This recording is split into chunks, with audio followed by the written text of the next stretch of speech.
Right, so we got something a bit different today. So I had to buy a new pressure washer. So I've gone for the Wilks USA TX750, not the 750i. That one has the reel for the hose. I didn't need that. So what I'll do in this video is I'll unbox it and put it all together, and I'll do a review in a separate video after I've used it for a little while. But this should be a good upgrade from what I had before. That's what it looked like, that one there. I had a McAllister one before. I had it for a couple of years and it worked alright. It was powerful enough, but it sort of just collapsed. I'll put a picture in the video. I don't know if you'll be able to see it very well, but it just fell apart. The steel framework, the welds just broke and it completely fell apart. But I'll get everything out of the box and I'll come back to you then. Right, so this is everything out of the box. Got the two wheels here. They're quite big actually, a lot bigger than I was expecting. The lance assembly comes in two parts and you just join it in the middle there. This goes on the push bar. Well, I'll call it the push bar. It's not a lawnmower, but it goes on the back. Obviously the actual machine itself is here. The engine and pump is here. All nice and new. At least this is all metal. The pump, the way you attach the hose and the hose and the lance is all metal. On my last machine it was this part of it was plastic, but it looks quite well built, quite sturdy. Obviously I've read a lot of mixed reviews on these. So it says Wilks USA, but these aren't made in America. These are definitely made in China and then rebranded. But I think when you're running petrol pressure washers, it definitely helps to have a bit of knowledge of engineering, because there's a lot of stuff you can fix yourself on them. I noticed the engine's actually mounted on rubber as well. It caught me off guard at first. I was wondering why it was so loose, but it's on rubber mounts to reduce vibrations, which is actually quite cool. It comes with a short hose and a filter, so you can run it from a barrel or a pond or something. Obviously you don't want to run it from anything too dirty, and that's the length of high pressure hose there. And also it comes with a little toolkit. So these are the axles for attaching the wheels. This clips into the body of the machine and you push the wheels onto there and tighten them on with a nut. All that comes in here. In this bag you've got a couple of captive nuts there, and it comes with the tools to set it all up. This little socket thing, you can put that on there to give you a bit of leverage, and there's a screwdriver as well. Pretty cool, I'm quite happy with that. So what I'll do, I'll put the wheels on and the push bar on. So for fitting the wheels, it's fairly simple. These axles, they just slot into the tube. You've got the little push-in thing on there. You push it in until it locks in like that, and there's a hole where it locates there. And then you just grab your wheel, push the wheel onto the axle like that. I'll put the other one on so it's stable. I've already done the axle on the other side. Push the wheels on like that, and then the nut goes on the end in there. And just screw it on to start it. And then the included tool pushes onto the nut, admittedly not very well, but it is what it is. They've included it. I'll just put this in here. Blimey. There you go. And you can use that to drive the nut down. Fairly simple. Right, so I've attached the push bar and the part that holds all your different nozzles. So this is held on by the 4 screws and 4 nuts that are in the bag with the tools. So this didn't turn out to be very useful. Oh, so we can get this to focus. Hello. Yeah, see the end of that? Yeah, as soon as there's any resistance on that screw, it rounded off straight away. But it came with it free and I was prepared. I've got a decent screwdriver anyway. But yeah, now I'll put the hose on and put the lance together. Right, so this is extremely difficult to do on camera, but I'll give you the basic gist of things. So I've got the handle, the lance here, and the end of it. So basically all you do, you put that in there like that, and you tighten this ring on here and it pulls itself together and you can feel it sealing as you do it, the seal going down inside. So you tighten this all the way down and sort of make sure that the bend in the lance is straight with the handle. So yeah, that's pretty good. A little bit of adjustment there. Yeah, keep tightening it down until it's nice and tight. And then this part here just goes over it to hide it. Looks like some white paint on that for some reason. Maybe from manufacturer, I don't know. But yeah, and then you've got your full assembly all put together. Make sure it's nice and tight though. And then the next step is to attach the hose to this end and the hose to the pump. You see the brass threads there. So just quickly before I put the hose on, I noticed a lot of reviews complaining about the lance leaking from the fitting.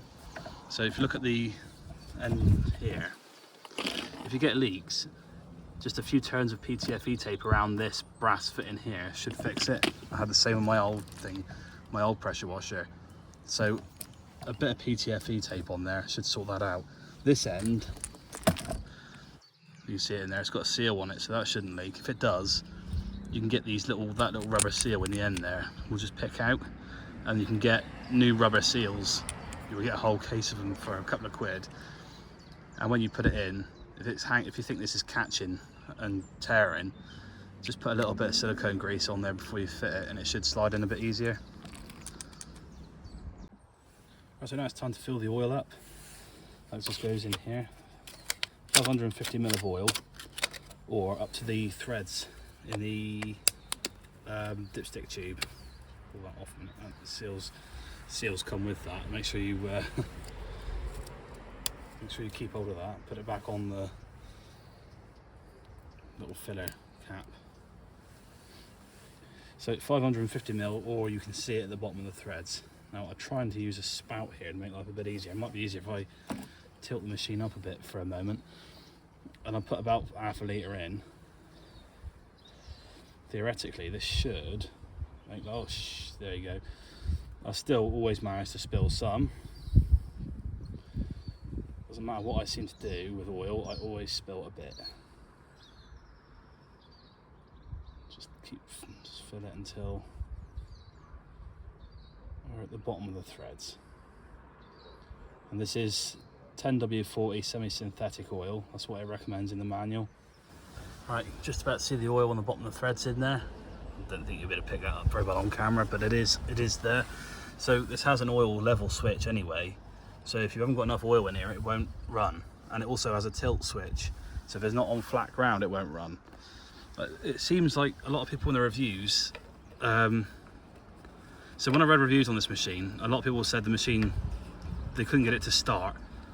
Hang on a minute, let me just get this, there you go. Just making sure that threaded in properly before I cross-threaded and broke it. A lot of people are saying they couldn't get the machine to run. So in this black thing here, you can open that up and there's a disconnect inside. If you know you've got enough oil in the machine, try disconnecting the oil level switch and see if it runs then.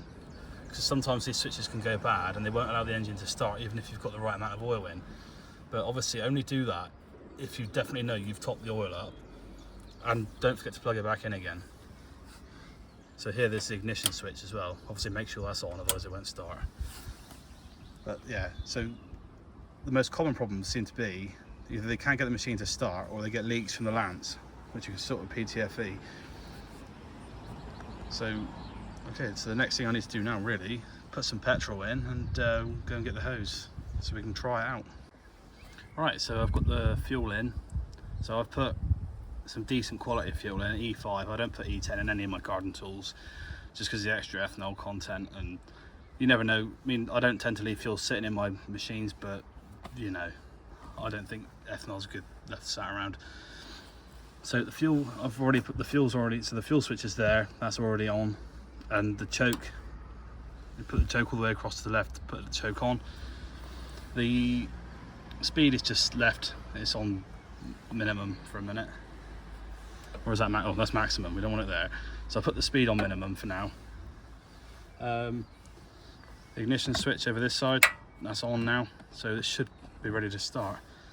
I see a lot of people actually, I might give it a little bit about halfway on the throttle, but I see a lot of people as well that when they start these machines they pull the cord from the back. Now I've also seen a lot of complaints in the comments and things about their pull cord snapping. That's probably why. So I'm going to try and pull mine as straight as I can to where it minimises the amount of angle on there. So let's give it a couple of pulls and see.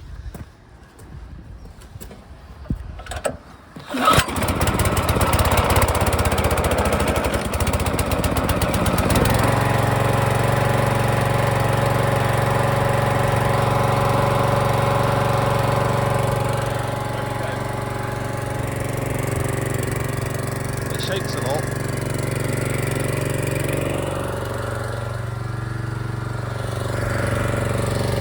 Need some air out of the gun.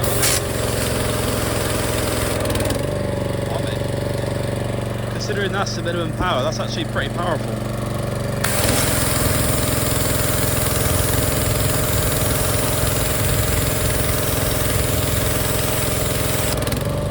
Yeah, I'd say that on its minimum power, this is more powerful than the McAllister one I had. Right, I'll go and flip the power up a minute to a higher level and see what it's like then.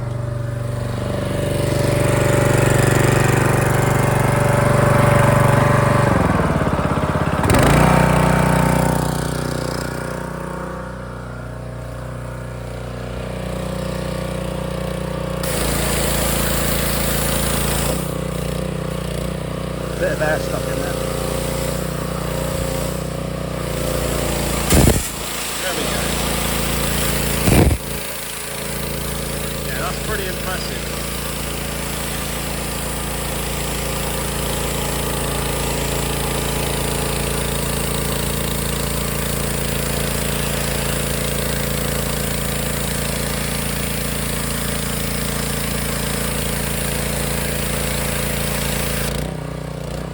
I'm pretty happy with that actually.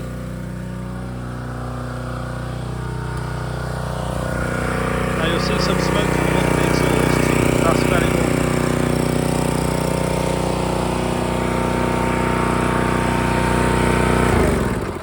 Let's turn it off for a minute. So yeah, as I said, you'll see plenty of smoke coming off the exhaust. It's the first time it's run, so that's going to be burning off. But yeah, I'm pretty happy with that. That's hell of a powerful. Yeah, probably not the best example at the moment. This all needs cleaning, hence why I bought the machine.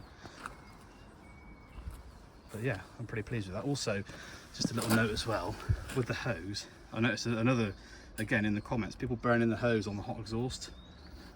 Now, I mean, I don't know if that's just a common sense thing, but you know what I mean. It's going to be hot in it, it's the exhaust. It says on top it's hot. Now it is dripping from the high pressure hose, so I may have to investigate that. But apart from that, I'm pretty pleased with it. It's not leaking from this side though. That's all dry, as far as I can tell.